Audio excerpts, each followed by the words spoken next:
a shot to do what?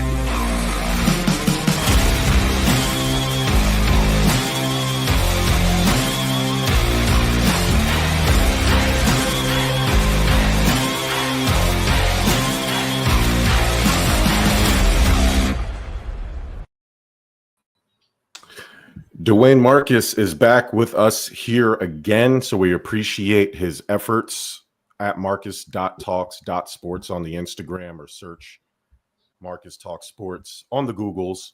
We're doing AFC and NFC division winners.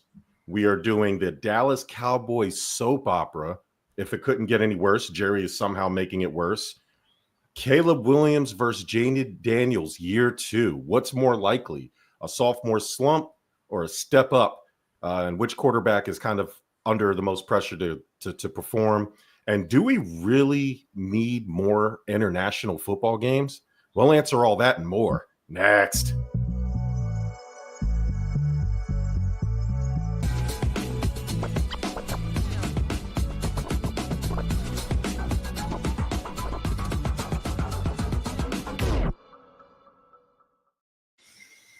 Sports. What's up, everybody? Welcome to Stuff About Sports, presented by the Give Us a Shot Network, powered by Fast Break Coffee, and sponsored, as always, Dwayne Marcus, by the Haters. Shout out to y'all.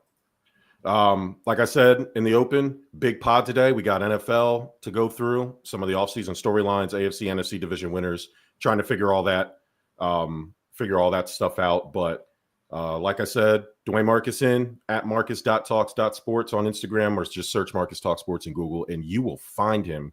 And obviously, you can find him on the Give Us a Shot Network. How are you, man? Thanks for doing this. I'm doing good, brother. How are you? I'm good, man. First week of back to school for the kids. The wife's at work, so empty house means empty nuts. All right, so let's get to some of this NFL stuff as we ramp up kickoffs in a few days, probably about a week and some change. Let's kind of generally talk about where we're at right now. Let's start with the AFC.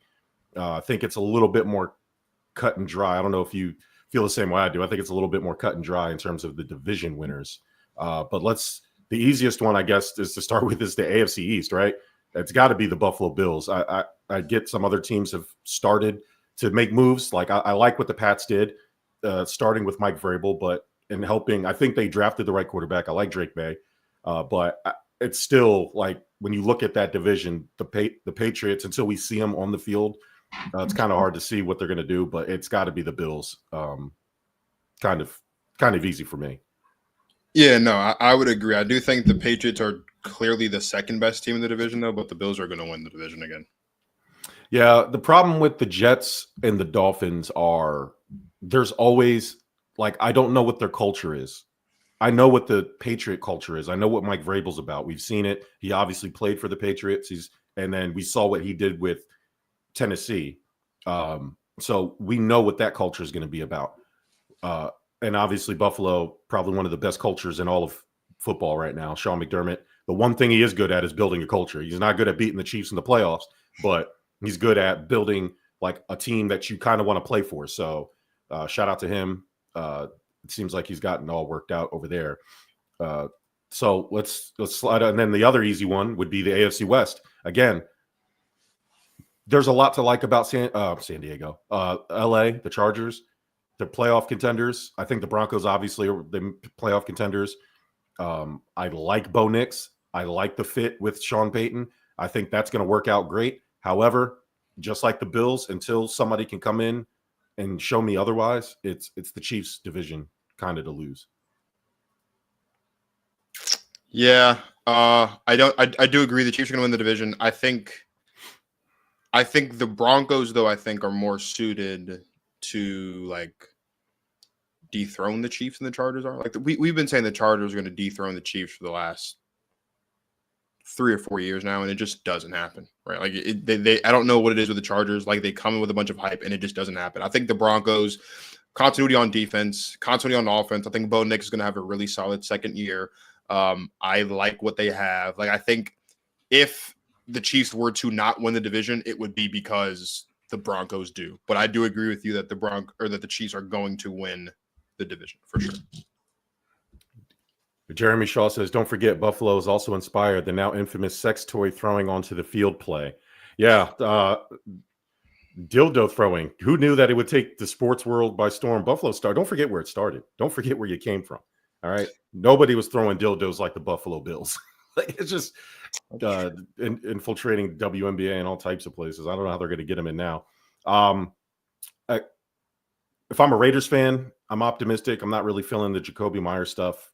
But like, if you look at this division, if you kind of ignore the Chiefs and what they've accomplished and just looked at their roster, looked at who they have, and then looked at them as compared to the rest of the division, this is actually a pretty good division when it comes to, I guess, those alien quarterbacks and elite coaches. I mean, you got Pete Carroll, got John Harbaugh, right? Like you have something pretty nice. It's hard to take anybody else seriously in that division because the Chiefs have been so dominant, and it makes you kind of forget what the other teams have kind of built to compete with Kansas City. And I mean, I know we just gave Kansas City kind of the runaway division, but I would you be shocked if LA made a move? Like, would you really be shocked if the Broncos stepped it up? Like, or it wouldn't be as shocking now because I think the Chiefs are a little bit more vulnerable than they have been in the last couple of years. But until we keep saying it every year, they got to hit the wall. Travis Kelce has to slow down. You look at some of the Patrick Mahomes stuff, like statistically hasn't been at his best, except for some reason on third down, he's the greatest. Like if there's a 3rd and 7, Patrick Mahomes is going to convert it. I don't know how he does it. It pisses me off. Maybe a little referee assistance last year more so than others, but that doesn't take away from the fact that he's been amazing on third down pretty much his entire career. So, yeah, I mean, it's got to be Kansas City, but again, I really like what I see from LA, Vegas, and Denver. So that's going to be more interesting than I think people are ready to give it some credit for. Yeah, I mean, I think the Chiefs, the Chargers, and the Broncos are going to be very similar to what the Lions, the Vikings, and the Packers were last season, right? Like, all 3 teams are likely to win double-digit games this season. I wouldn't be surprised. I think all 3 teams can make the playoffs again this season. I mean, you take a look at it, right? Like, what was it? The Lions were 15-2, Vikings were 14-3, Packers were 11-6, right? Packers could have very easily had a much better record, been at the top of the division if not for losses within the division, right? Like if you take a look at what the Packers did last season, all of their losses except for one, which was week 1 against the Eagles, came within the division. Every other loss aside from the Eagles was a divisional game. So it's going to be a tough division. I don't know if it'll be the toughest division. I think the NFC North will still be the toughest division in the league this year, but I wouldn't be surprised if we see the Chiefs, the Chargers, and the Broncos all make the playoffs and all win at least 10 games. I think all 3 teams are just that good. The Chiefs, the Chargers, despite the fact that we've been wanting to crown them early these past couple years, they are still legit. And I'm not, and this isn't even just like the Oregon fan in me. I'm really, really high on the Broncos. I think the continuity of what they have from last year to this year, building where they need to build on to, improve. I think we could see them make a move and be one of the more under the radar kind of teams throughout the course of the season that might win a playoff game and could maybe, make a deep run if things break the way they need to. AFC South, overwhelmingly, the odds have the Houston Texans. I think that's probably the right move. I mean, the only other team you can possibly make a case for is the Colts, and that largely depends on how well Shane Steichen can make Daniel Jones more consistent with his playmaking, because I know the joke is on Daniel Jones. I get it. I'm not a big Daniel Jones guy by any stretch, but there are some throws in there and there are some plays in there that I look at and I said, yeah, I get the Danny Dimes stuff. Like, I get it. It's just, he's just, I feel like he's hit his ceiling. I'm not saying that he's like some hidden gem that Shane Steichen can unlock. He obviously was brought to Indianapolis to do what he did with Jalen Hurts, to do with Anthony Richardson. The missing ingredient is Anthony Richardson sucks. And so now he's coaching for his job, and you can't really waste another year with Anthony Richardson. So now you go with the safe choice and Daniel Jones. At least you know what you have. and he's a bit more consistent. Obviously not the best option, but sometimes the safe option isn't the best option. And Jayden Steichen has to think about not only his job, but he has to think about Josh Downs and Michael Pittman and Jonathan Taylor. And we don't have time. Like, I get it. I get the freak athleticism of Anthony Richardson. I get that he can throw 60 yards down the field from his knees. Like, that's cool. And he'll do that once a game and then make you forget that he missed his next 8 passes and finishes the game 10 for 21 with like 3 interceptions. So I'm not going to call Anthony Richardson a bust. There's time. It's his second year. I get it. But if Daniel Jones can make more of those plays that made him Danny Dimes, like, people didn't just make that up. Like, that wasn't he had some games there where it looked pretty good. Specifically the year that they made the playoffs, and which is what he got his contract for. So if Shane Steichen can pull more of that, Daniel Jones can not only resurrect his career, save Shane Steichen's job. And I do believe the Colts do have a good roster outside of quarterback right now. I'm not saying they're a top 5 roster, but they're somewhere in the middle of the pack that's good enough to win games. Like, they have a pretty talented roster. So if they can rack up some wins and get Daniel Jones to just be a game manager and not turn it over as much, I can see the Colts making some type of move against the Texans. But again, CJ Stroud, top 10 quarterback in the NFL. I think he's there. Packers is my team. We'll get to the Packers here pretty soon.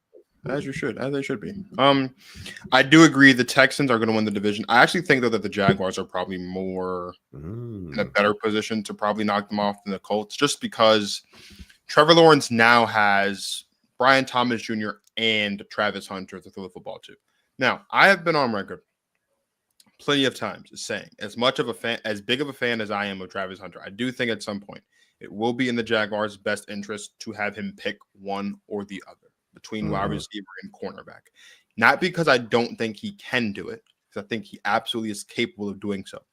But it is really, really, really, really hard in the NFL to make it as an elite wide receiver. It's equally as hard, if not harder, to make it as an elite cornerback. To be elite on both sides of the ball in the National Football League is a really, really, really tall task. And I wonder if at some point this season we might see the Jaguars decision makers say, hey, maybe it'd be in our best interest of where we're trying to go, which at this point is winning the division and making the playoffs, if Travis Hunter focuses on just one side of the ball. Yeah. And considering all of the questions surrounding Trevor Lawrence right now, considering how highly touted he was as a prospect coming into the NFL and how his career has been everything but what we expected it to be up to this point in Jacksonville, I wonder if maybe at some point a decision, maybe we say, hey, let's get Travis Hunter to focus solely on being a wide receiver and another elite pass catcher for Trevor Lawrence, as opposed to being the guy who can play on both sides of the ball. I understand that the Jaguars drafted him and intend on him playing on both sides of the ball. And what a great story it would be if he could win offensive and or defensive rookie of the year playing at such a high level. Again, I think he's capable of doing it. But if we're talking about the best entrance of the Jaguars, if he's playing both sides of the ball, you're increasing injury risk. Yep. You're increasing fatigue. You're increasing instances where he's not available when you really, really need him to be available, not just on a game-by-game basis, but within games on a situation-by-situation basis. I'm a fan of Travis, and I think he can do it, and I'm sure he will, but I wonder if the Jaguars at some point might say, hey, maybe we want you, Travis, to focus more on being a wide receiver instead of being the guy that can do both, because that's what's in the best interest of our quarterback. And in this instance for the Jaguars, what's in the best interest of their quarterback is also what's in the best interest of their team. They need Trevor Lawrence to be the guy that they drafted him to be, which is a guy who can be the franchise quarterback, the face of the franchise, can win them division titles, make them get into the playoffs, win them playoff games, and hopefully one day win them a Super Bowl. So we'll see. All right. So I have, just to recap, I have the Bills, I have the Chiefs. We have we skipped the AFC North. I almost forgot. This is the interesting one. I saved it for last. That's why, because it was the most interesting of all of them. I think it was the least cut and dry. Mm-hmm. I'm going to say this is not my pick. I'm going to say this, and you're not going to like it. But the Steelers are a sneaky pick here. And I get it. It largely depends on the play of Aaron Rodgers. I look at Aaron Rodgers with the Jets, and I see a lot of issues with the Jets, and a lot of them weren't Aaron Rodgers. That's all I'll say. I am of the belief Aaron Rodgers, with the right roster around him, is still very capable of playing high-level quarterback in this current NFL. With that being said, I think they will be a playoff team. I don't think they're going to win the division, but I think they will possibly fight for that last wild card spot. So before I get to my pick, I just wanted to throw that out there. The Browns obviously have no shot. So it's really down to the Bengals and Steelers. The problem, and I'm going to pick the Bengals and Ravens. I'm going to pick the Ravens here, but with an asterisk. If the Bengals offensive line is just competent, and now that Trey Hendrickson's there and they got that defense solidified a little bit, what they worked on this offseason, I know there's some question marks, but it's still Joe Burrow and it's still Jamar Chase and it's still the Bengals. And I gotta say or figure that it's not going to go the same as it did last year, this year as it did last year. So I'm picking the Ravens, not confident, but I'm gonna go with the Ravens here. I do agree. I do think the Ravens are going to win the division. The only way the Bengals are going to win the division is if they don't start the year off 0-2 again for the third or fourth straight year in a row. Like that's what this is always boiled down to, is the Bengals start the season off losing 2 games they have no business losing. A couple years ago, they lost a game to the Patriots, and then Joe Burrow played the worst game of his career the week after against the Steelers. They started the year 0-2, right? Sometimes they just play 2 good teams back-to-back, and they get outplayed. But I hear you on the Trey Hendrickson thing. I'm not sold on this defense still. It's going to require another all-time great-esque season from Joe Burrow and Jamar Chase offensively for this team to make the playoffs, for this team to even crack double digits. There's no way in the AFC a team, unless it's from the AFC South, because a division winner has to get in. But if you're not an AFC South team, if you don't win 10 games, at least you're not making the playoffs. And I don't know if the Bengals are going to be able to win 10 games with that defense. I sincerely hope I'm wrong. But Trey Hendrickson had the best season of his career, had one of the better defensive seasons we've seen from a pass rusher in the past couple of years when you look at sack total and sack percentage and individual accumulates compared to just the entire team, pressure, pass, like all that stuff. And he didn't win Defensive Player of the Year, which is fine. But then he held out. He got his money. Now he has to you kind of have to match or surpass what you did last season. Right. I'm not 100% on that defense. It's just too much to ask Joe Burrow, Jamar Chase, and T. Higgins really to carry the Bengals to double-digit wins and a playoff, and a division win. I think it's too much. I do think the Ravens are going to win. The Ravens are by far the best team in this division, not just on paper, but just history tells us that they are over the past couple of years. As long as Lamar Jackson plays all the games he needs to play in the regular season, this team is going to be, a 13-plus win team, be in the running for the top seed in the AFC. We all know the regular season is not the issue for Lamar Jackson. The issue for Lamar Jackson is when it's cold outside and it becomes January. So for the time being, yes, Lamar Jackson and the Ravens are going to win the division again, probably as long as he's healthy. But we always know that. So I like that for them. I have questions about the Bengals. To your point about the Steelers, I would say this. I don't disagree with you that there were a lot of things wrong with the Jets other than Aaron Rodgers. But if you look at what he had in New York, you look at what he has right now in Pittsburgh, the Jets have a better receiving group, right? Sure. They had Garrett Wilson, they had Allen Lazard, they had others. That's better than what the Steelers have right now, right? Sure. They had a slightly better offensive line. Not even slightly. I would say there's a little bit of a gap there between the Jets offensive line and the Steelers offensive line. They had a better running game. They had in collectively a better defense. They were at the end of that season when he tore his Achilles early into the week 1 of the season, they were the number 1 defense in the NFL by season's end. It's been a while since we've seen the Steelers get to that point. And the other thing I'll say about the Steelers offseason real quick before we move into the NFC teams is it seems like every time the Steelers made one move, they did another move that was counterproductive, right? They brought in DK Metcalf, but then they traded George Pickens.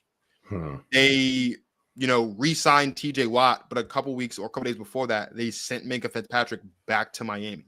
It seems like this should be a team that has one of the best wide receiver duos in the NFL and one of the best defenses in the NFL on paper. and it seems like they just like took 2 steps forward and 1 step back. So I'm just interested to see how the roster looks. So I don't know if I can go as far with you as to say that they'll make the playoffs. They'll win 9 games because that's what they do under Mike Tomlin. But again, I'm of the belief that if you're not an AFC South team, you need 10 wins to make the playoffs. I don't think the Steelers are going to get 10 wins this year. So to recap, we have the Bills, the Chiefs, the Texans, and the Ravens winning those divisions. Mike asked when the Bucket of Doom is back. The Bucket of Doom will be back. The regular season kicks off September 4th, which is a Thursday. Next Thursday. Wednesday, September 3rd, on the September 3rd. Actually, I don't know about that. I just decided, I don't know if I work. No, I don't work. Matter of fact, I work Tuesday. So Wednesday, September 3rd, will be the first drawing for the Bucket of Doom. When's the fantasy draft? I did not start one because nobody talked to me about doing fantasy this year. So I definitely didn't start one, but we can whip it together real quick. I mean, it doesn't take much to send out a text and tell people to join fantasy. So if you're down, I'm down. I'll send out a link to everybody, and we can definitely whip one up. Gotcha. All right. So we just finished the AFC. So let's get to the NFC division winners. It's going to be pretty interesting. Let's start with the NFC South. I have the Tampa Bay Buccaneers. I think they'll battle with the Falcons a little bit. I think 9 or 10 wins will probably do it, but I'm going to ride with Baker Mayfield till the wheels fall off. Bucky Irvin, Chris Godwin being healthy, Mike Evans being back. They can run the football, so that helps when you have 2 outstanding receivers and a quarterback that can get the ball out. Honestly, in reality, this is the Bucs division to lose, in my opinion. But I'm going to ride with the Buccaneers for my NFC South. I do agree with you. I think the Bucs will win the division. I think this will probably be the tightest 2-team race we see in the NFL. It'll come down to the last couple weeks of the season, like it did last year, between the Bucs and the Falcons. Call me crazy. I think the Falcons have top 10 offense potential. Oh my gosh! Between Bijan Robinson, between Drake London, Kyle Pitts, if he's finally able to be unlocked, and between Michael Penix or Kirk Cousins, whoever the quarterback is, and I think it should be Michael Penix. I think that is top 10 potential as far as an NFL offense is concerned. They have all the things they need. What they need to do is execute, and they need to win themselves football games. Again, just like with the other South division, I don't foresee a scenario where multiple teams are making it out of this division into the playoffs in the NFC, even though the NFC is the slightly weaker conference. But I do think this is the Bucs division to lose. You've got Baker Mayfield playing the best ball of his career. You've got a solid offensive line. You've got a solid defense. Mike Evans is back. Chris Godwin is back. I don't think he's starting. I don't think he'll be playing in week 1, but he'll be, he'll be back at some point. Yeah. Right. By the time it matters, he'll be up and fully healthy. Hopefully, they've got Bucky Irvin, who I think is going to be one of the 10 best running backs in football this year if he's not already. Like, I think he'll be ranked top 10 in rushing yards. He might even be ranked top 10 in total yards and total touchdowns. And then, of course, you have Micah Parsons, who I think is quietly going to be one of the best, if not the best, wide receiver 3 in the NFL this season as well. There's a lot of talent in Tampa Bay. It's hard to deny, especially when Baker Mayfield's playing as well, right? So I do agree with you. I think this is Tampa Bay's division to lose. But if the Falcons can click and they can click early and they can stay consistent, I think the Falcons could knock the Bucs off and win that division in the South. So famously, I have a 3-year sample size when I judge players, most players. There's certain exceptions, but remind me again how many years Kyle Pitts has been in the league. Has it been 3? Drafted in 2021, I believe. Yeah, he's going into year 5, I think. Yeah. He's a bust. Sorry. He's I don't know, man. Normally he's a talented bust. You're a top 5 pick. He was picked within the top 5. You're a top 5 pick and you have nothing to show for it, bro. Like nothing. And again, I don't want to hear about who he's played with. Talented Calvin Johnson played on a losing franchise for years. Like, I don't want to hear about players losing. Terry McLaurin has played with 37 different quarterbacks in the 5 years he's been in the league. And so he's great. He's 5 1,000-yard seasons. I don't want to hear about great players make it work, period. Like in some form or fashion. Kyle Pitts, you're a bust. The lack of consistency, your stats are disappointing. Your talent is there. Nobody's saying you're not talented, but you're a top 5 pick and you have nothing to show for it, bro. You have nothing. You haven't even sniffed top 10 tight end potential since you've been in the league. And there's guys on there that we haven't even heard of. Like I had to Google. I was like, who's this guy on the Packers running routes? I have no idea who this is. It was shitting. You respect Tucker Kraft. Saved my fantasy season last year. You respect Tucker Kraft, young man. I mean, listen, I'd build him a statue if I could. He saved my fantasy season. I forgot who I had that went down, my tight end that went down, but I had to search the waiver wire, and there he was. I was like, Green Bay? I like Jordan Love, I guess. We'll see. I was like, there you go. Right. And I think at the time, Christian Watson had tore his ACL, or he had hurt. And so they didn't have any receivers. So I was like, they're going to throw to the tight end, whoever it is. And so I picked him up, and thank God, that was the best thing I've ever done. So shout out to Tucker Kraft, man. Save my fantasy year. Build him a statue. All right. I'm going to save the NFC North for last because that's the most interesting one. I agree. Let's do NFC West. Niners. I mean, I feel like the Niners is a pretty safe. I mean, I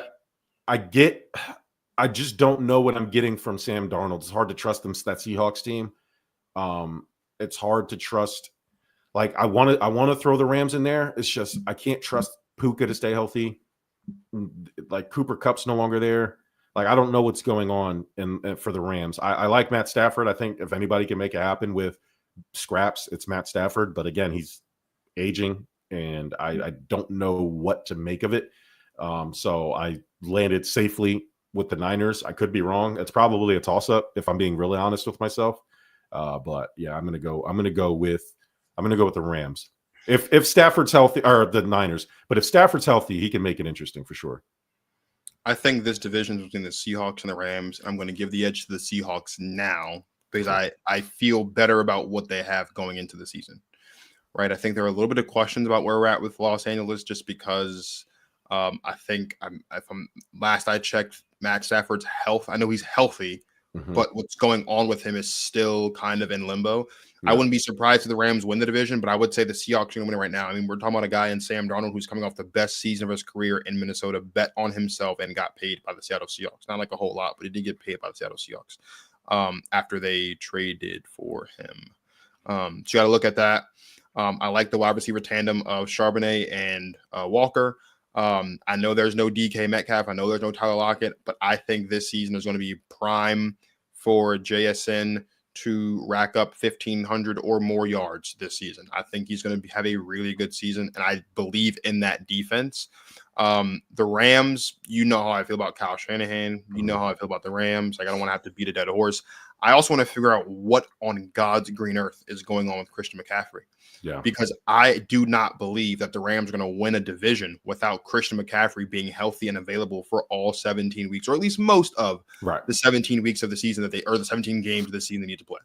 And then, of course, the Cardinals. I will say the Cardinals could be a team to keep an eye on, but until I see it with my own eyes as the season goes, I'm not going to put into any offseason hype with the Cardinals, because we watched the Cardinals go 7-0, and then they finished the season 10-7 and just look god awful in the postseason after that. So I don't exactly know, but I would say the safest bet is the Seahawks. I'm going to go there, but I think it's between the Seahawks and the Rams. I have no faith in the 49ers at all this season. I think their ceiling this year is 9-8. They have a really easy schedule, and I think their ceiling is 9-8 because I don't know what's going on with Christian McCaffrey. I hear you. We'll see. NFC East, it's probably the Eagles. I mean, when you're being led by Saquon Barkley and Jordan Mailata and Zach Bond and Lane Johnson and A.J. Brown and Devonta Smith, everybody else kind of just has to sit there and show up. And if you can do that, you have a division where there's a lot of excitement building in New York for Jackson Dart. I think Jackson Dart's going to be amazing. I just think it's not going to be this year. I like what I see. And says, who's the Rams backup? If Stafford gets hurt, how bad is it? Jimmy Garoppolo. No, bro. They're going to go to Stetson Bennett. I promise you they will. All right, we'll see. I think Jimmy G, I mean, Jimmy G's on the roster, but I think they would go to Stetson Bennett before they go to Jimmy G if Stafford gets hurt. Well, listen, I'm on team Jimmy Graps, so if I can, you're always on. I love it. I know. Yeah, so Saquon Barkley can once again lead the NFC's most prolific and maybe the NFL's most prolific offense. Then they have a pretty good shot as long as their quarterback kind of just holds the steering wheel and stays the course. But yeah, I mean, it definitely took a turn. Once Saquon got there, they still going to have an elite defense. They're still going to have an elite offensive line. Dallas could probably make it interesting because I think Dak is a better quarterback than Jalen Hurts when he's healthy. I think we've seen that.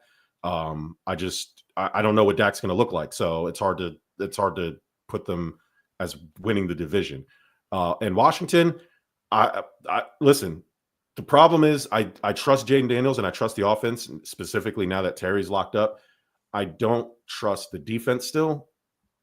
What Jayden Daniels did with the 25th ranked defense and taking that team and not really many offensive weapons that to know of outside of Terry McLaurin, taking them to the NFC title game is amazing.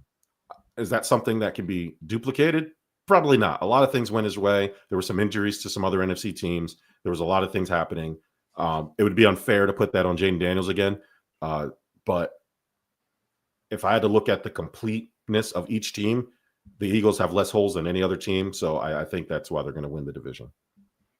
So I do agree with you. They are going to win the division when you've got the third best quarterback in football, the best offensive line in football, the best running back in football, the best 1-2 punch out receiver, right? A top 5 to 7 tight end in the NFL and one of the best defenses, if not the best defense in the NFL. You're going to win the division. I 100% agree with you. I think the Commanders are an interesting case. I don't want to get too far ahead of myself, but I think they're an interesting case. I will say, though, we can't ignore the Dallas Cowboys. Like, we can't do that. I know. Eagles are the Eagles, and the Commanders had a really good season. Right. But I am not going to sleep on the Dallas Cowboys, despite what's happening with Micah and despite the fact that Dak is coming off of a season where he missed the second half due to injury. I'm just not going to do it.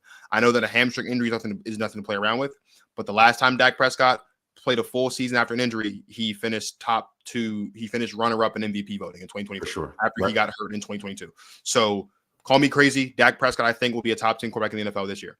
CeeDee Lamb and George Pickens is going to be a top 10 wide receiver duo in the NFL, right? Their offensive line is a little bit better. Their defense, obviously, without Micah Parsons, is going to be that great.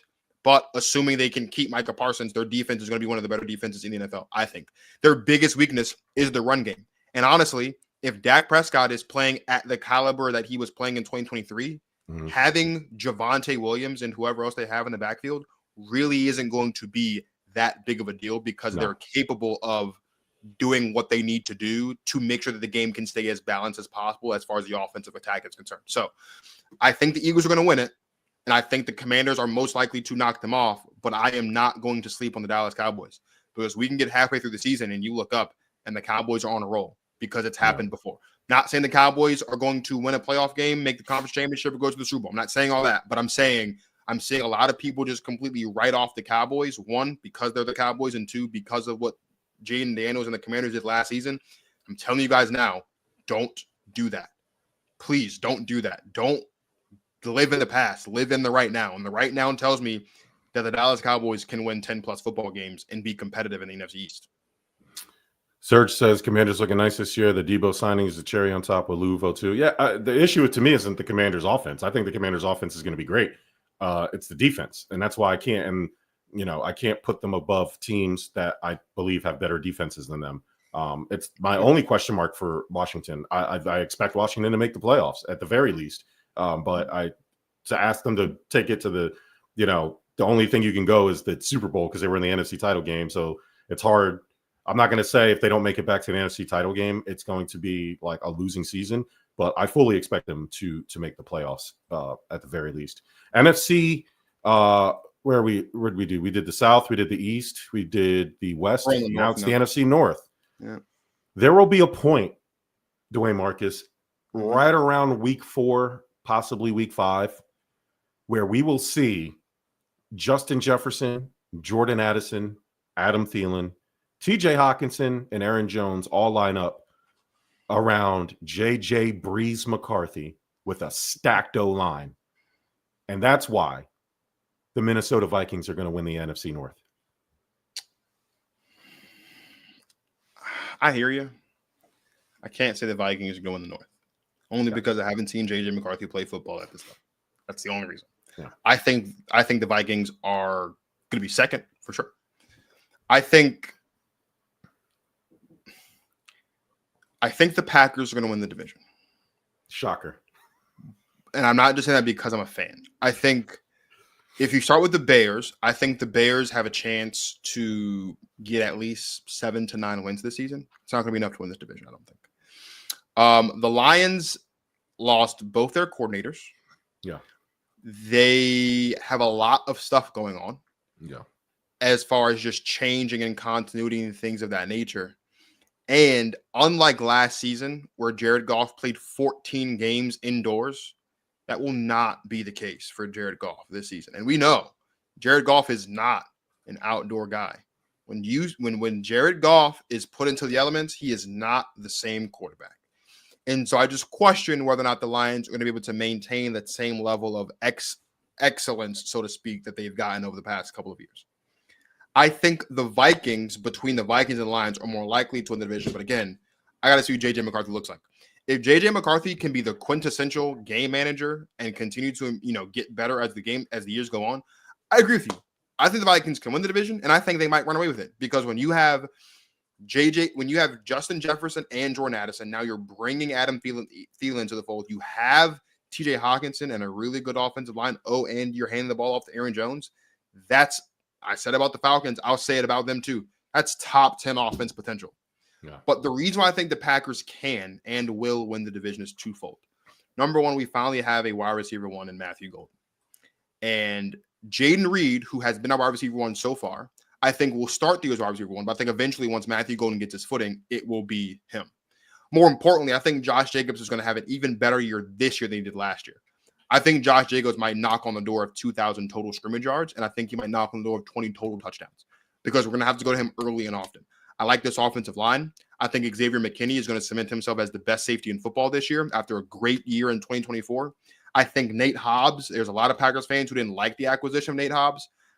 I don't know if you can find a better guy to come in and can be your cornerback one and kind of do what Jair was doing at a similar age than Nate Hobbs. But the real reason why I think the Packers can win the division, because there's been a lot of movement going on in Lambeau. I don't know if you guys noticed, but the Packers have 4 inside linebackers on our roster. Yeah. And I don't know if you guys happen to know what position Micah Parsons plays, but officially, Micah Parsons is an inside linebacker. I know they kind of put him everywhere because he's that good, but that's what he is. Yeah. And it seems between our new president, Mr. Policy, between Brian Gutekunst and between others in the organization, it seems like the Packers have been aggressive about trying to go get Micah Parsons.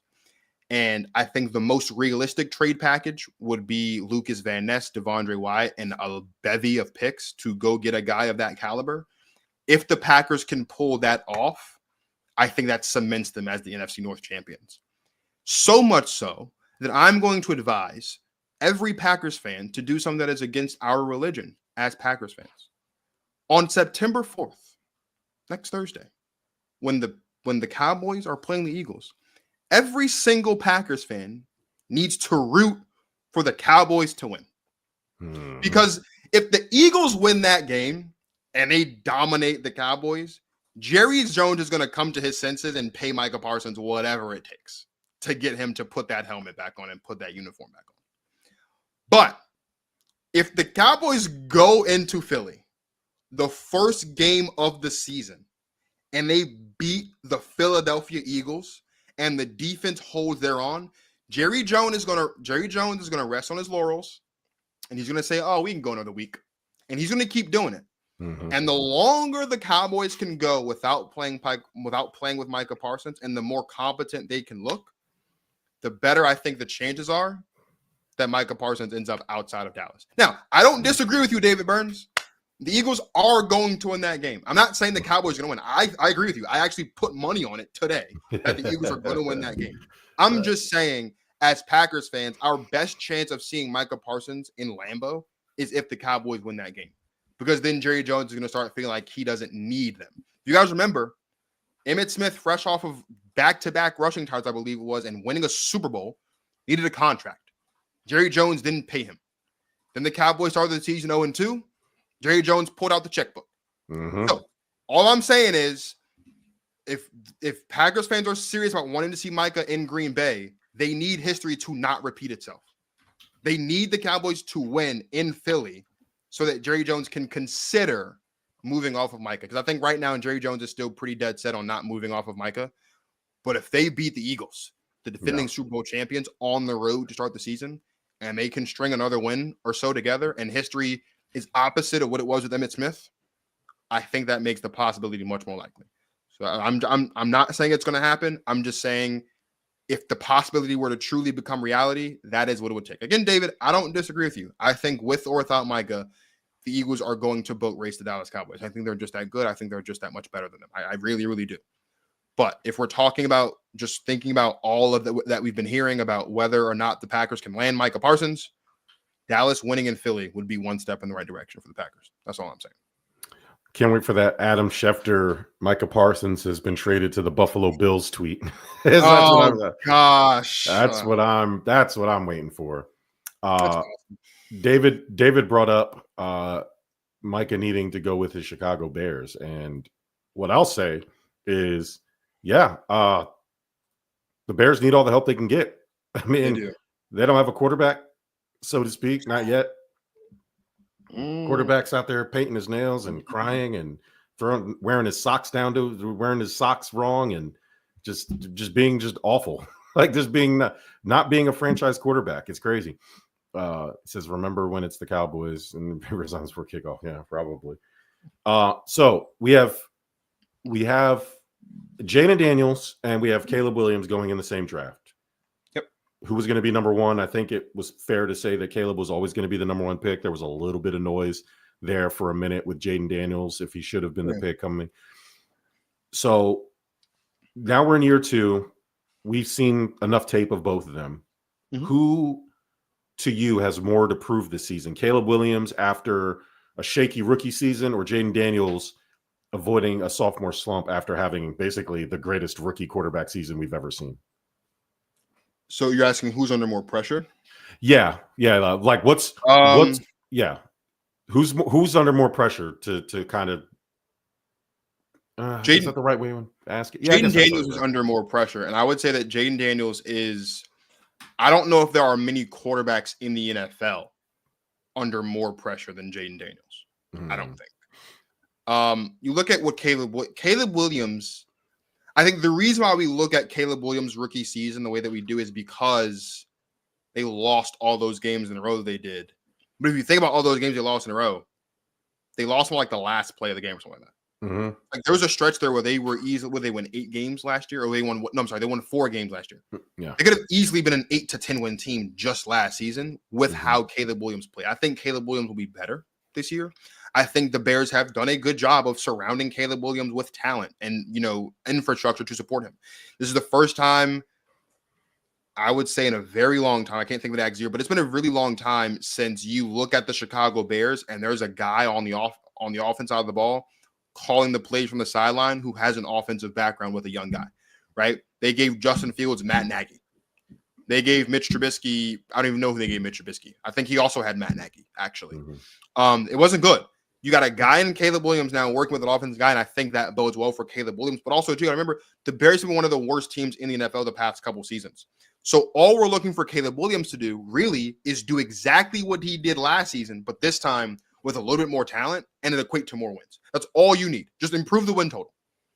Jayden Daniels, as you have said since the season was over last year, gave us the greatest rookie season of all time. Went to the NFC Championship game with a Commanders team who haven't been in that game in a very, very, very long time. Won them their first playoff game in 16 years. And everybody thinks that Jayden Daniels and the Commanders have a legitimate shot at dethroning the Eagles in the NFC East. Yeah. Jayden Daniels is under a lot of pressure, not to mention the fact that this Terry McLaurin thing is now resolved. So you have Terry McLaurin, you have Deebo Samuel, you have you got Frankie Louvu, you got Von Miller. Like they did what they think they needed to do to at the very least, get them back to where they were last season. If the Commanders don't get back to where they were last season? Serious question. Mm-hmm. Is it more or less likely that it's because Jayden Daniels took a step back? Oh, it's more likely because he took a step back. More likely. Right. The most likely reason is because Jayden Daniels took a step back. Because another thing that you've alluded to time and time again is the Commanders had a 27th ranked defense in the NFL last season. It's very hard to be worse than 27th. There's only 32 teams. There's only so much further down you can go. The bar is really, really low. So even if the defense is still the 27th ranked defense in the NFL this season, guess what that means? That means, based on what we saw last year, Jayden Daniels should be able to take this team to at least an NFC championship game. Right. So if they can't do that, you look at that and you say, maybe Jayden Daniels didn't play at the level that he played the year before. Again, I'm a Jayden Daniels fan, and I think he's going to have a really good season. But if the question is who's under more, there are no expectations for Caleb Williams. None. All he needs to do is do exactly what he did last season, and the talent around him be what they need to be, and they'll go from 4 wins to 7 wins at least. That's an improvement. Jayden Daniels, as great as he was last year, it's going to make it really, really hard to follow up his rookie season. So, yeah, I think Jayden Daniels is under more pressure. And I would say, off the top of my head, the only 2 quarterbacks definitively under more pressure than Jayden Daniels this season are Lamar Jackson, for obvious reasons, and I would say Joe Burrow. Because and you know how much I love Joe Burrow. Yeah. Joe Burrow's existence as one of the elite quarterbacks in the NFL can't continue to rely on a Super Bowl appearance he made almost 4 years ago. I hear you. So I would say Jayden Daniels is under more pressure in the 2, for sure. Honestly, it's weird because for the reasons you listed is why it's Caleb Williams. Jayden Daniels, the reason why he has less to prove to me is that he overcame those expectations. He exceeded those expectations by a lot. And he created a stronger environment in lesser conditions. The Bears did everything they could to make Caleb Williams' rookie season a success. They brought in elite pass catchers. They do have to work on the offensive line, but they brought in skill players, DeAndre Swift and all of them. Like they brought in offensive linemen, and it just didn't work. So then now they're doing it again. Like it's just, it is what it is. But the fact that people need to remember, the fact that it didn't work out doesn't mean that they didn't try to do it. So Caleb Williams had a better team around him, and the results were the results. And so to me, because Jayden Daniels was so exceptionally high, it's a natural assumption he's going to take a step back. That's an unnatural expectation and an unfair expectation of him. Caleb Williams was drafted number 1. He was viewed as the savior. They were throwing words around like generational and perfect situation. Like and he fell way short of that. Again, we can give all the reasons, but one of those reasons is he just wasn't good. Like, yes, there was a lot of things happening in terms of, do we trust this coach? Is Eberflus the guy? Offensive line's made of Swiss cheese. I hear you, but also Caleb Williams just wasn't good. So, Caleb Williams' numbers weren't that far off from Jayden Daniels' numbers. But I think the reason why we get tied up is because they lost so much. But again, I can't trust those numbers because that's garbage. Like we have a bunch of Matt Ryan and Matt Stafford Detroit Lions gaudy numbers because they're. I mean, for real. I definitely hear you. I don't trust those numbers. If they were the same and the teams were performing similarly and math is what eliminated the Bears, then fine. Sure. Like, you know what I mean? Then if it's just a matter of math kept them out the playoffs because they're in a loaded division or a game or two didn't go. That's fair. None of it went. None of it. So they were a 4-win team. So I don't want to hear that. Like his numbers. I hear that. That's fair. I hear that's fair. So, and I'm not talking about you. I'm just saying. But people say that. Like people like to bring that up, and I'm like, okay, but there's context. Anybody can look at the box score. That doesn't tell you the story. There's plenty of instances where we look at somebody and say, hey, his numbers look. Blake Bortles' numbers look pretty good. Like it's just. But we all like that. You got to watch the games too, y'all. I don't know what to tell you. Like you gotta watch them. So anyway, for that reason again, and then there's also the off the field of. You were the number 1 overall pick. You skipped the combine, didn't we? You were on the show with me when all that stuff happened, and I said he better be careful because when you do stuff like that, and listen, I'm of a different generation, so some of the like other stuff he does, I don't vibe with. I don't understand. It doesn't, like, I look at it, I'm like, you have to earn your weirdness, right? In the eyes of many people. Like Dennis Rodman is allowed to marry himself because he's won a shit ton of titles with the Chicago Bulls. Like before you start doing all this stuff that is out of the norm, that's fine. However, be prepared for the 1,000 arrows when you don't perform well. Like people are going to start picking at that stuff matters. So like, and maybe for a newer generation, a lot of the Gen Z kids, they're like, who cares if he paints his nails? Who does this? Well, it matters because he sucks at football and he's drafted number 1 and he's physically at the combine, actively not doing the combine, but then dapping up the groundskeepers after the fact, like he won, like, you know what I mean? Like he's winning a trip to Disney. Like, when your actions aren't supported by what you do on the field, people are going to nitpick at that type of stuff. And that's so fair. Which is why we're talking about like dumb shit, like his socks. Like I'm telling you, it's all of it. It doesn't, in a vacuum, it doesn't mean anything, but it all does actually when you're not meeting expectations. So for that reason, for me, he 100% has more to prove. Again, Jayden Daniels took a lesser team farther in the playoffs, and the Bears were terrible. And listen, he has talent. Again, this is a Kyle Pitts situation. He has talent. That doesn't mean he's good. Like there's plenty of talented people in the world that aren't just good at their job. So he has to get it together, because I'll tell you what, Tyson Bagent, not terrible. Like I look at this kid. I mean, he looked if we're going to sit there and talk about talent removed, Tyson Bagent didn't look better than Caleb Williams in a lot of those games, especially towards the end of that season when Tyson was playing and getting the reps, and he looked good this preseason again. So I'm riding with that. That's fair.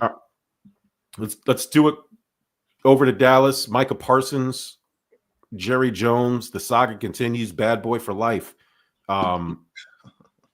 This beef is like, it's becoming bad. It's always going to be public with Jerry Jones, I guess. But yeah, it's going into contentious, right? He's laying on the training table, eating peanuts, taking naps. He's telling Jerry, talk to my agent. Like it's starting to look like Micah's days in Dallas are done. Like I feel like there will be some sort of trade. Jerry's stubborn enough to just let him sit at home and pay him for nothing. Like he has a contract to play out. Yeah. Do I think he should be paid? 100%. Yeah. Micah Parsons, again, you've been on the show enough. You've rocked with us for a long time. He fits my criteria of the 4 positions you pay, and he fits that. And so Jerry absolutely should pay him. But he says that he had a handshake deal with Micah. Again, it's hard. We're just trusting Jerry, right? Yeah. But he says there was a handshake agreement on a new contract like in March. He said the deal would have been made.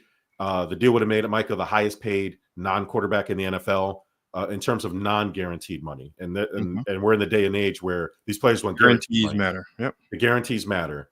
So I honestly get it from Jerry's perspective. We just saw, and Deshaun Watson is solely responsible for this. We saw what the guaranteed dollars do. And this really has nothing to do with his weird fetishes. It has something to do with that they gave this man $230 million guaranteed, and he's just been constantly hurt and hasn't played. And he's not going to play again for the Browns.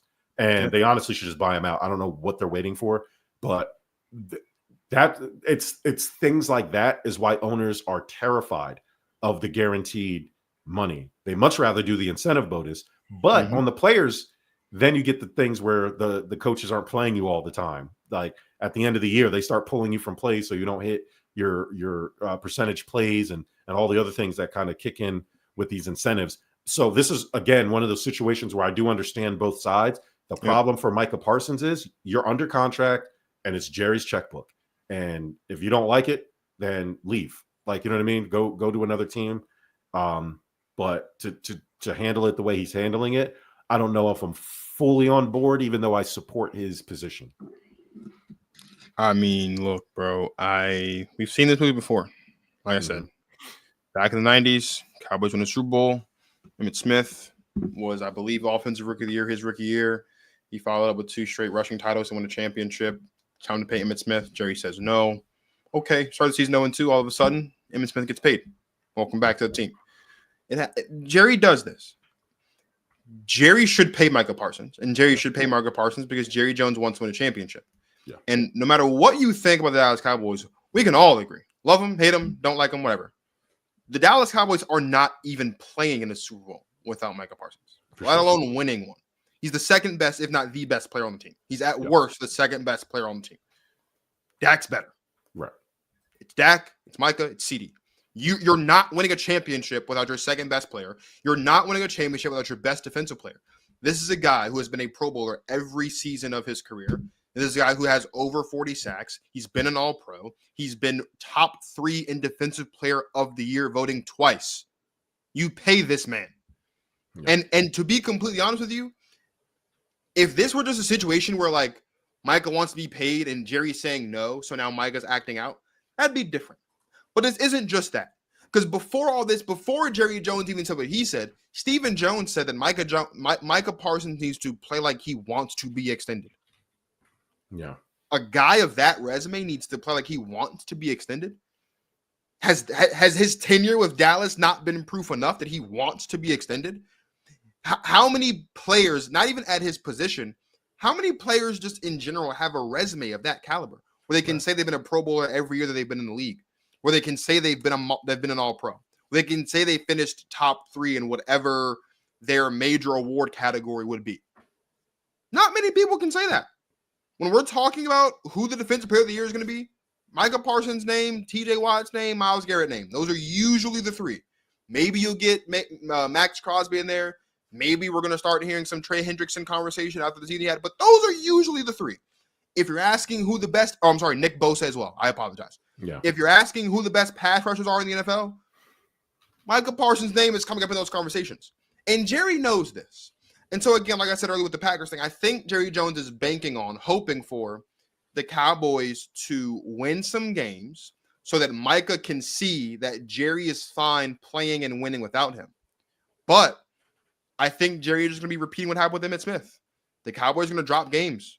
There might be some bad losses, and he's just going to have to he's going to have to be the one to come back to the negotiation table first and say, whatever you want, you write it on this check and I'll sign it because, brother, we need you. And until Jerry comes to his senses, I agree with you. I don't know if Micah Parsons stepped foot on a football field for the Dallas Cowboys until Jerry Jones comes to his senses. They're not going to compete for and win a championship if Micah Parsons is not playing for the Dallas Cowboys. It's just not going to happen.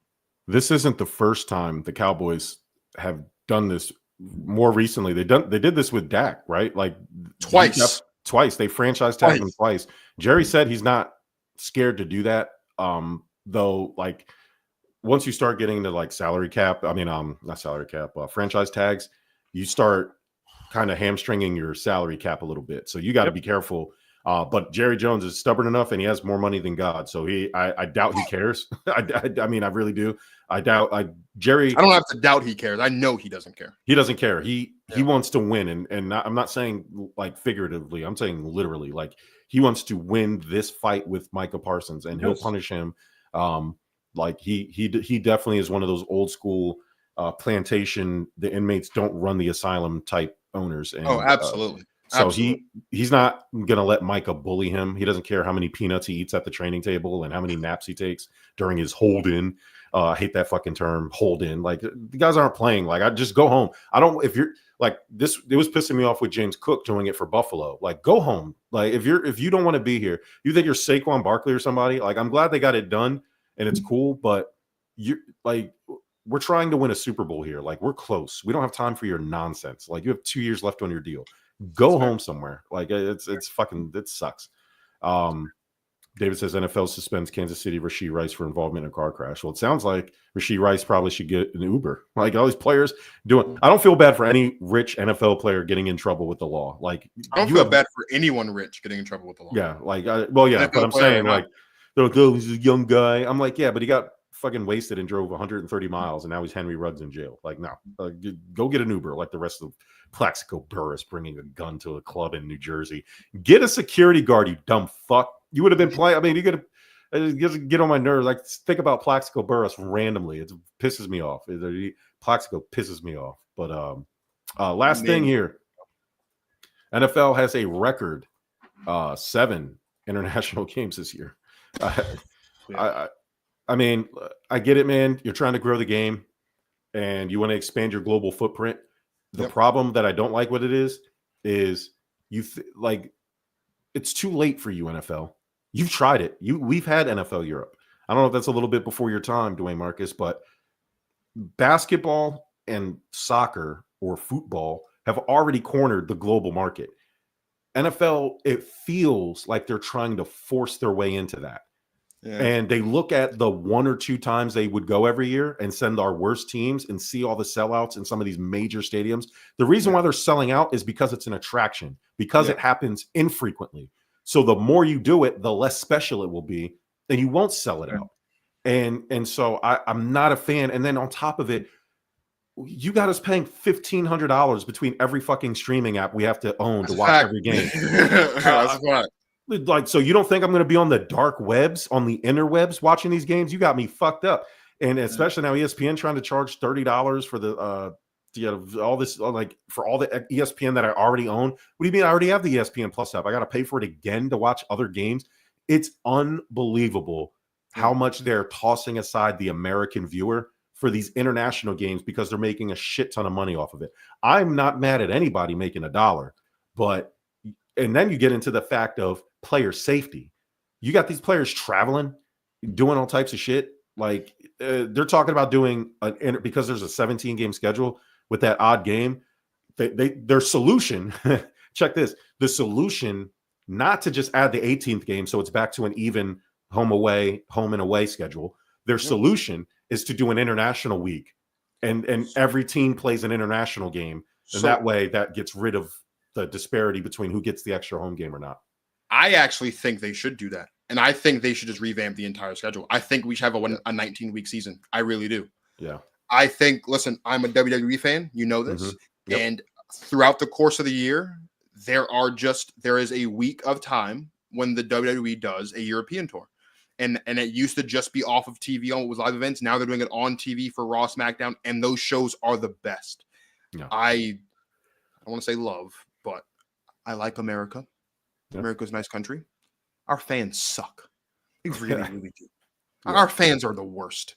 You go overseas, you go across, not specifically in Europe. Those fans are some of the most diehard fans of anything because, as you mentioned, they don't get to see those guys as often. So they're going to have a little bit more. Like we get to see LeBron James and the crew like whenever we want. But when LeBron goes overseas, if they put LeBron in Paris for the NBA Paris game, oh my God, they go nuts. So this is what I think.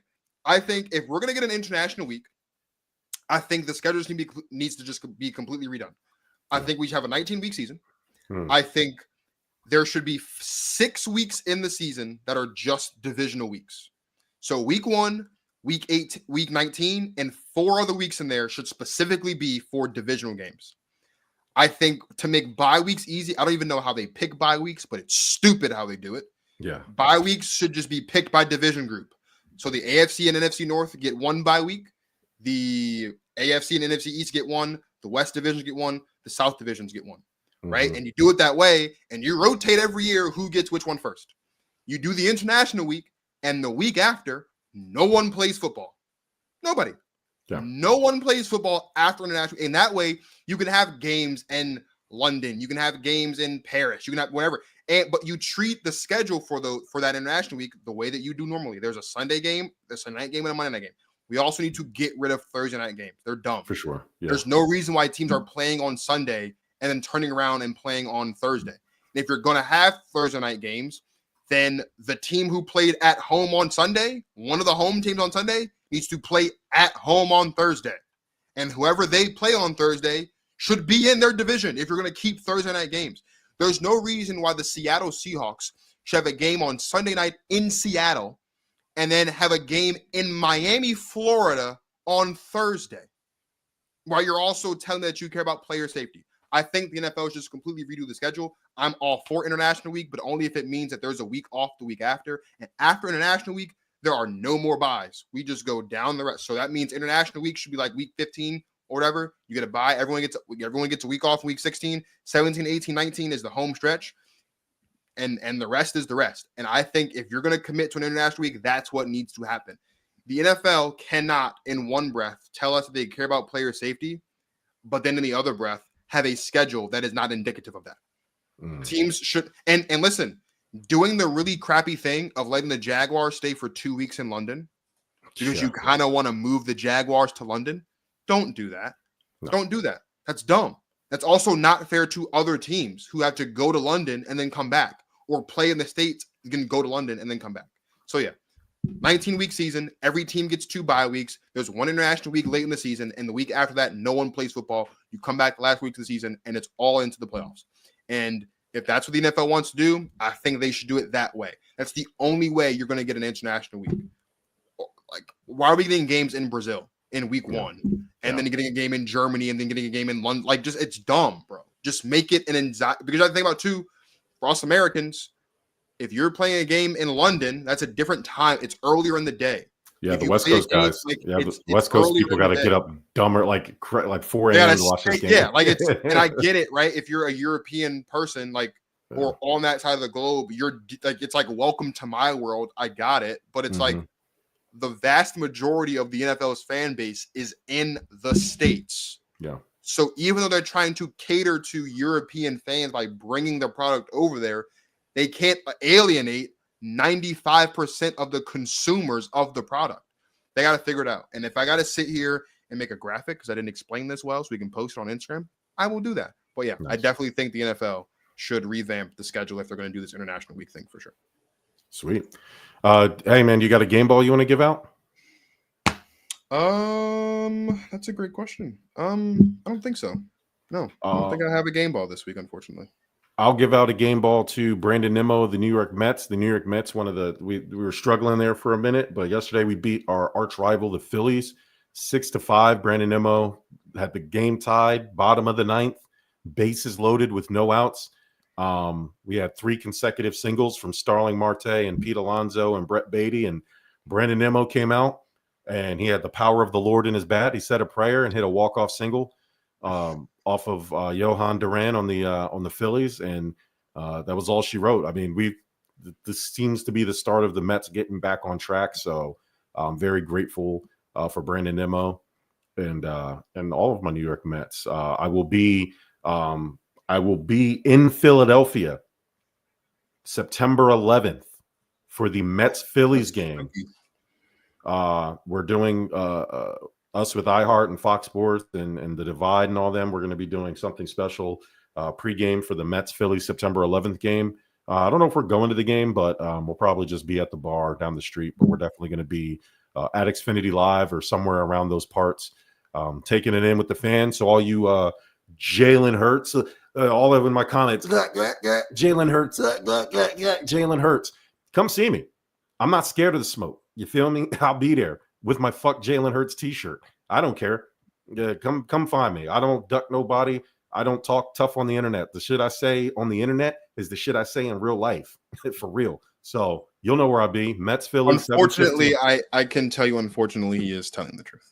I am. I will say. I'll say it. I'm not scared. So if you want to argue with me on the comments, feel free to come argue with me in real life. We'll put a microphone in your face and see if you got what it takes to stand with the Facebook felon. Dwayne Marcus, man, thanks for doing this. This was awesome. I appreciate you hanging out with me and wasting some of your time with me. Please tell the folks where they can find you.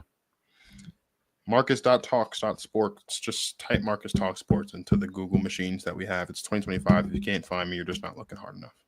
See, that's about it, man. You talk to them haters like that, man. Hey, all you haters and all you, I bet you the OnlyFans models miss you in the lobbies of the DC hotels that you used to sneak them in the back door.